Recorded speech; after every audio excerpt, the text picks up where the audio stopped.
नमस्कार दोस्तों, स्वागत है आपका अपने YouTube चैनल परीक्षा यान अकेडमी पर।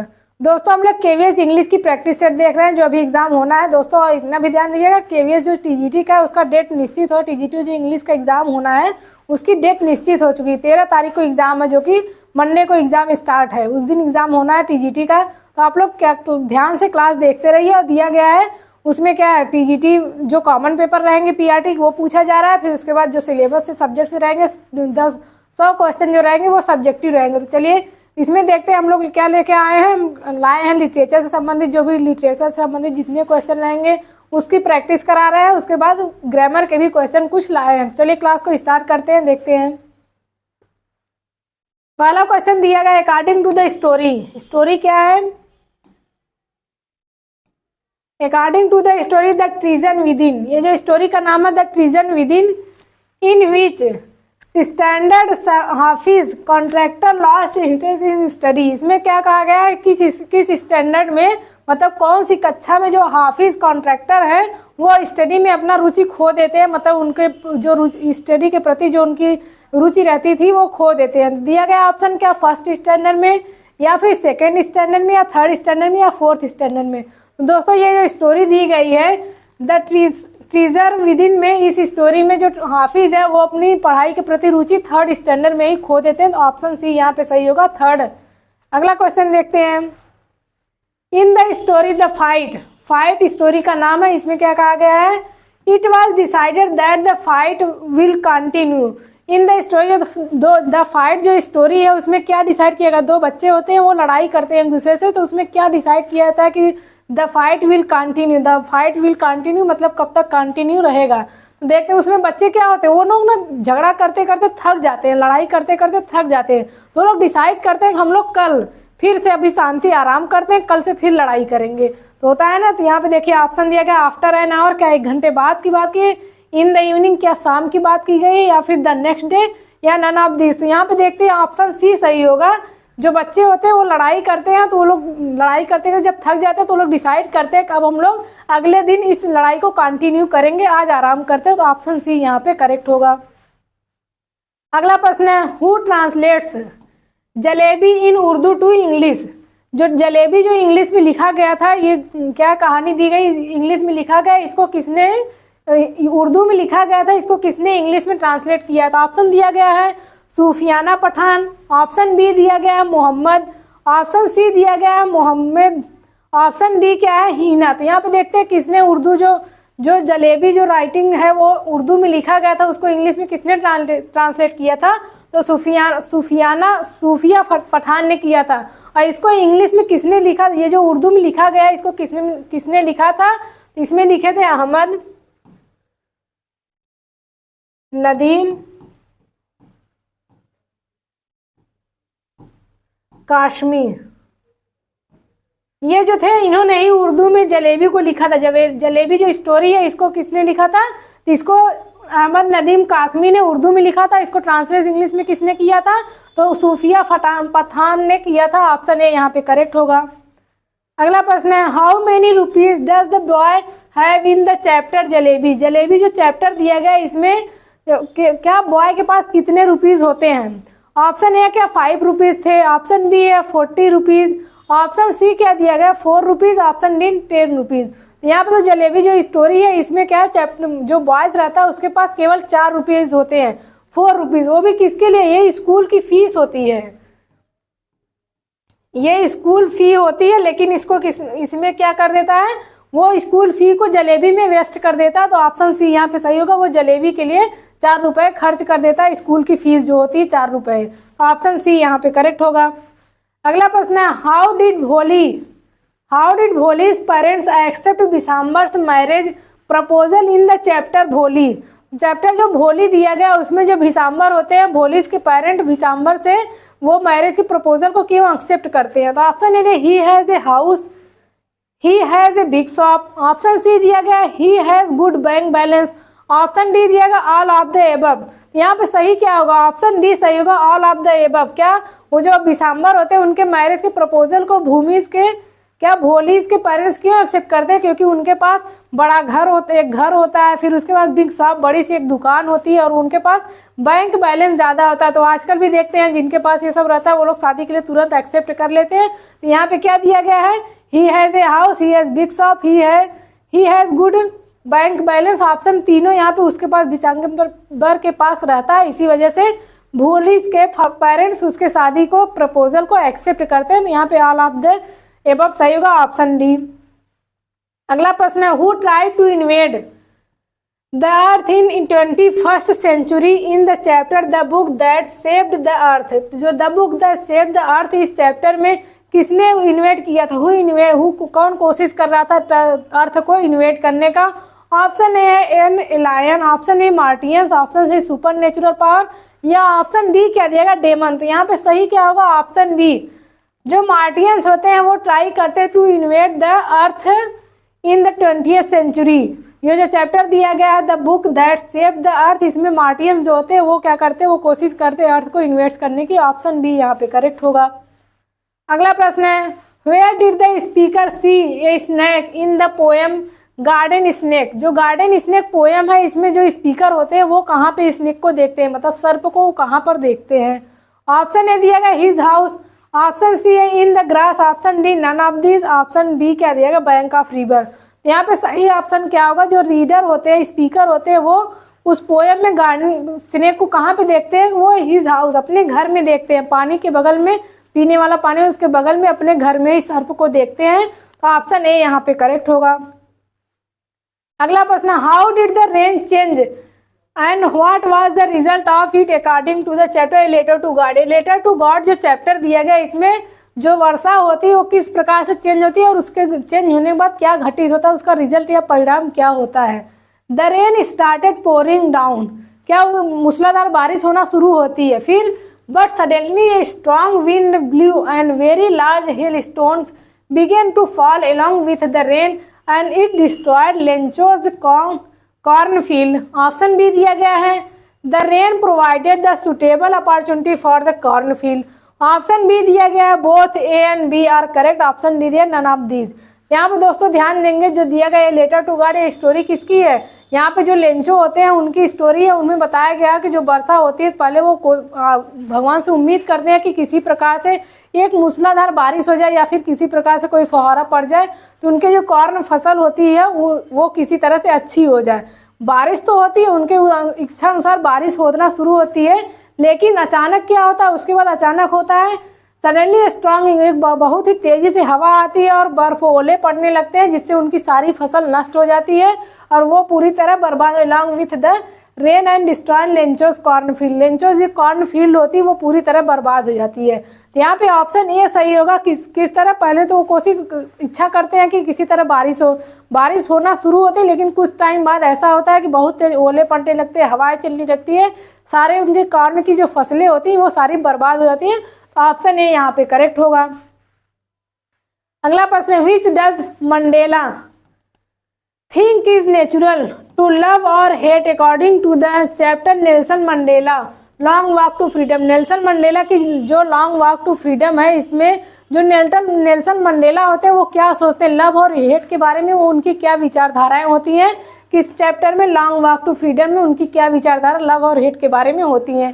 Option A, Mandela thinks that hatred comes more natural to the human heart. Option B क्या दिया गया है, Mandela thinks that love comes more naturally to the human heart rather than hate. Option C क्या दिया गया, both A and B are correct, option D none of this. तो वहाँ पे जो नेल्सन मंडेला होते हैं, जो चैप्टर दिया गया है a long walk to freedom, इसमें नेल्सन मंडेला की जो थिंकिंग होती है हेट और लव के बारे में, वो ऑप्शन बी सही है। यहाँ पे क्या है, Mandela thinks that loves come naturally. क्या होता है, प्यार जो होता है नेचुरली होता है, स्वाभाविक होता है, जबकि किसकी अपेक्षा, ह्यूमन हार्ट में जो प्यार होता है वो स्वाभाविक होता है, किसकी अपेक्षा, हेट, घृणा की अपेक्षा प्यार स्वाभाविक होता है। तो ऑप्शन बी यहाँ पे करेक्ट होगा। अगला प्रश्न है, what are the elders in Goa nostalgic about the chapter glimpses of India. Option A दिया गया है, the elder in Goa are nostalgic about the good old Portuguese day and their love of bread and loaves. Option B दिया गया है, they are nostalgic about the battle of the fort. Option D C क्या दिया, both A and B are correct, option D none of this. तो यहाँ पे क्या सही होगा, जो what are the elders in Goa nostalgic about the chapter में जो नॉस्टैल्जिक के बारे में होता है वहाँ पे देखते हैं the elder in Goa are nostalgic about the good old Portuguese day and their love of bread and loaves. Option A यहाँ पे सही होगा। अगला प्रश्न देखते हैं। At the interview Sameer answered our questions nonchalantly shrugging his shoulders, the underline word is and। यहाँ पे जो अंडरलाइन वर्ड किया गया नॉन जेंटली, इसका मतलब क्या होता है, ये पूछा जा रहा है कि क्या मतलब होता है, इसकी हिंदी क्या होती है। हिंदी नहीं बल्कि ये पूछा जा रहा है जो पार्ट ऑफ स्पीच होते हैं उसमें नॉन जेंटली किस पार्ट्स के अंतर्गत आता है। क्या ये एडवर्ब है, क्या एडजेक्टिव है, वर्ब है या कंजंक्शन है। दोस्तों हमने बताया था जिस भी वर्ड के अंत में लास्ट में यल वाई रहे वो क्या होता है, एडवर्ब होता है। पहचानने का सबसे अच्छा तरीका होता है उसके अंत में क्या रहेगा, यल वाई रहेगा। जैसे होता है रियली, मंथली, ईयरली, और उसके बाद जो इसमें भी लास्ट में क्या रहेगा, यल वाई रहता है। जैसे रॉन्गली, करेक्टली, जिस भी वर्ड के अंत में क्या रहेगा, यल वाई या यल वाई रहेगा। रॉन्गली यहाँ पे देखिए यल वाई लास्ट में रहेगा, वो क्या होता है, वो एडवर्ब के अंतर्गत आता है। इन सबको हम किसका नाम देंगे, एडवर्ब। ध्यान से दीजिएगा एडवर्ब को पहचानने का सबसे अच्छा तरीका क्या होता है, जिस भी वर्ड के अंत में लास्ट में यल वाई रहेगा वो पक्का क्या होता है, एडवर्ब होता है। तो यहाँ पे ऑप्शन कौन सा सही होगा, ऑप्शन ए सही होगा।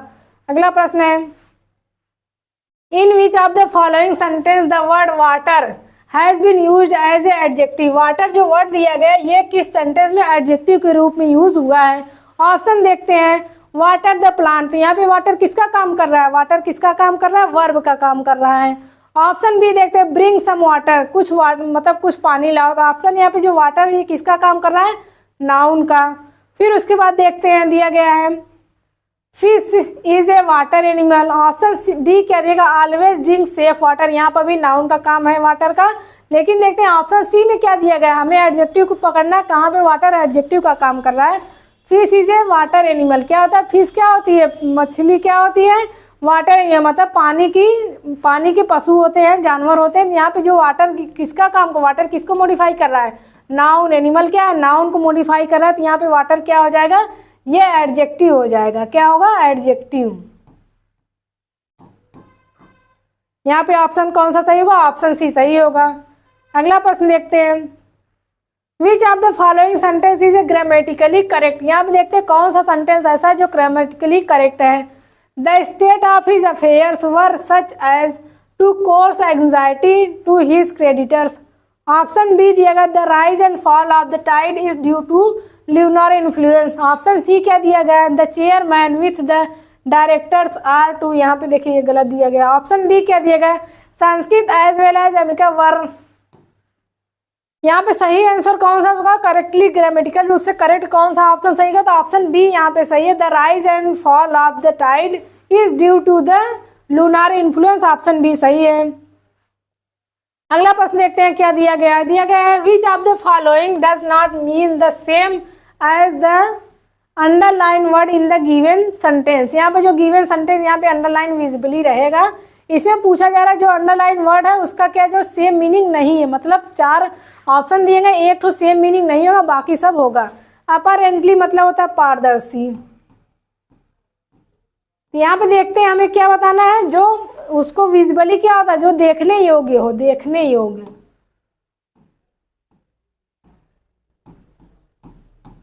यहाँ पे देखते हैं अपरेंटली मतलब पारदर्शी है, तो उसमें देखा नोटिसेबली, जिसको नोटिस किया जा सके, अर्थात जिसको देख सकेंगे उसी को तो नोटिस कर सकेंगे। तो यहाँ पे भी ये होगा देखने योग्य।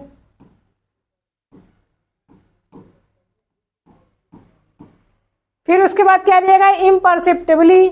ऑप्शन डी क्या दिया, ऑब्वियसली भी यहाँ पे है, देखने योग्य होगा, देखने इसको देख सकते हैं। लेकिन यहाँ पे देखते हैं ऑप्शन सी क्या दिया गया, इसकी हिंदी क्या होती है, अगोचर। अगोचर अर्थात जिसको देखा ना जा सके। यहाँ पे ऑप्शन कौन सा सही होगा, अपोजिट पूछा है तो अपोजिट क्या होगा, ऑप्शन सी सही होगा, इम्परसेप्टिबली क्या होगा, ये अगोचर होगा। दोस्तों यहाँ पे पहचानिए ये तीनों क्या है, ये जो लास्ट में L Y L Y L Y दिया गया है तो इसको हम क्या कहेंगे, ये भी एक एडवर्ब है। ये चारों ऑप्शन जो दिया गया ये क्या है, एडवर्ब के अंतर्गत आएगा। तो हमारा ऑप्शन कौन सा सही होगा, ऑप्शन सी सही होगा।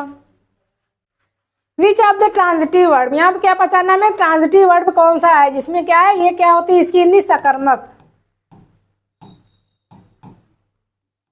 सकर्मक क्रिया अर्थात जिसमें क्या होगा, ऑब्जेक्ट होगा, वही क्या है, ट्रांजिटिव वर्ब होगा। देखते हैं ऑप्शन है the dog went mad, option B क्या दिया गया है, all animals die, option C क्या दिया गया है, the man killed a snake, option D दिया गया है सी हैज फॉलन एस्लीप। तो यहाँ पे देखते हैं जो सी हैज फॉलन एस्लीप है ये क्या है, ये इंट्रांजिटिव वर्ब है, इंट्रांजिटिव।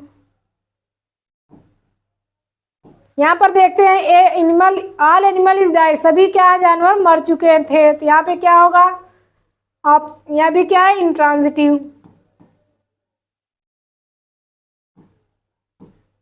ऑप्शन ए जो दिया गया है यहाँ पर ए भी क्या है, इंट्रांजिटिव वर्ब है, ये क्या है, इंट्रांजिटिव। दोनों तीन सेंटेंस जो दिया गया तीनों क्या है, इंट्रांजिटिव अर्थात इसमें कर्म का उपयोग नहीं किया गया। लेकिन देखते हैं ऑप्शन सी क्या दिया गया है, the man killed a snake, यहाँ पे क्या है, ये एनिमल एक स्नेक क्या है, यहाँ पे एक कर्म का यूज किया गया अर्थात ये ट्रांजिटिव वर्ब है। तो ऑप्शन सी यहाँ पे सही होगा।